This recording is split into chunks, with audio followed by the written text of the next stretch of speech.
ರಾಜ್ಯ ಕಾಂಗ್ರೆಸ್ ಸರ್ಕಾರ ಆರ್ಎಸ್ಎಸ್ಗೆ ಪರೋಕ್ಷವಾಗಿ ಕಡಿವಾಣ ಹಾಕೋದಕ್ಕೆ ಮುಂದಾಗಿತ್ತು. ಇದು ದೊಡ್ಡ ಸಂಚಲನಕ್ಕೆ ಕಾರಣವಾಗಿತ್ತು. ಇದೀಗ ಈ ಸಂಚಲನದ ನಡುವೆ ಆರ್ಎಸ್ಎಸ್ ಮುಖ್ಯಸ್ಥ ಮೋಹನ್ ಭಾಗವತ್ ಬೆಂಗಳೂರಿಗೆ ಬಂದು ಸಾಕಷ್ಟು ವಿಷಯಗಳ ಬಗ್ಗೆ ವಿಸ್ತೃತವಾಗಿ ಮಾತನಾಡಿದ್ದಾರೆ.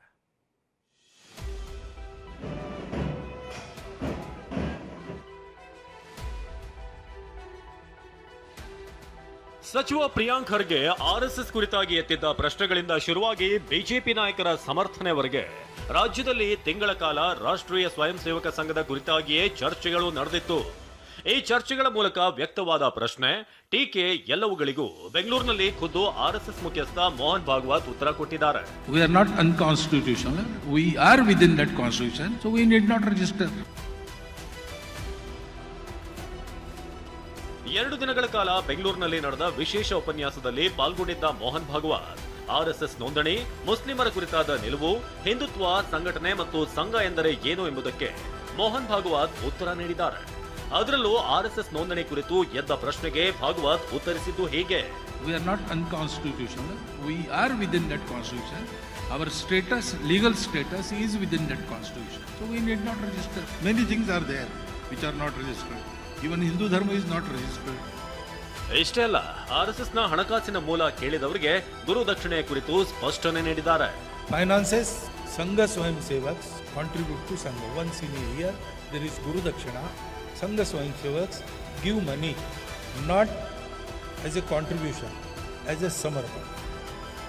ಆರ್ಎಸ್ಎಸ್ ಯಾವುದೇ ರಾಜಕೀಯ ಪಕ್ಷದ ಜೊತೆ ಗುರುತಿಸಿಕೊಂಡಿಲ್ಲ ಅಂತಲೂ ಮೋಹನ್ ಭಾಗವತ್ ಹೇಳಿದ್ದಾರೆ.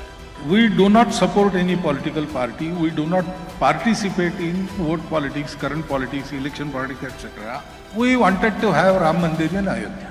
So our Swayam Sevaks supported them who stood by its construction. If Congress would have supported that, our Swayam Sevaks supported that party also.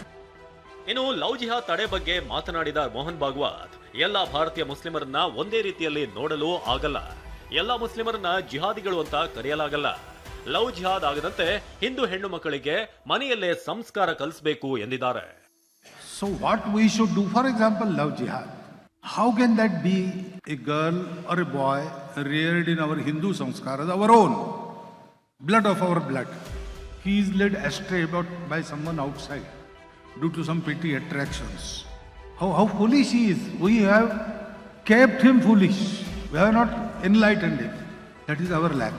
So the sanskar in our households, the maryada of behavior, giving that to our children is our responsibility.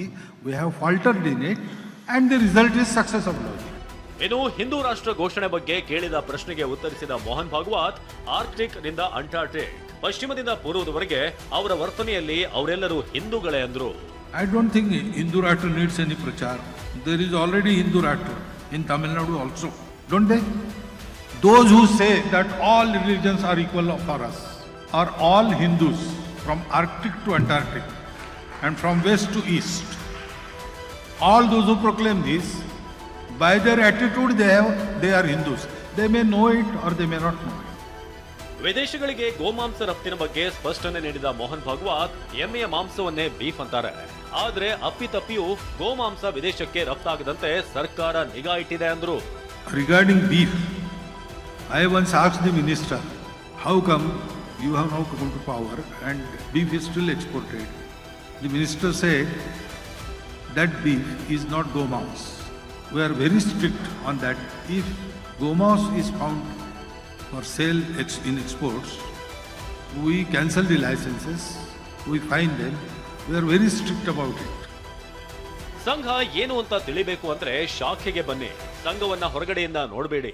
ಸಂಘಕ್ಕೆ ಸೇರ್ಕೊಂಡು ನಮ್ಮ ಜೊತೆ ಕೆಲಸ ಮಾಡಿದಾಗ ಸಂಘ ಏನೆಂದು ಅರ್ಥ ಆಗಲಿದೆ ಅಂತ ಭಾಗವತ್ ಹೇಳಿದ್ದಾರೆ. ಕಿರಣ್ ಹನಿಯಡ್ಕ, ಟಿವಿ9, ಬೆಂಗಳೂರು.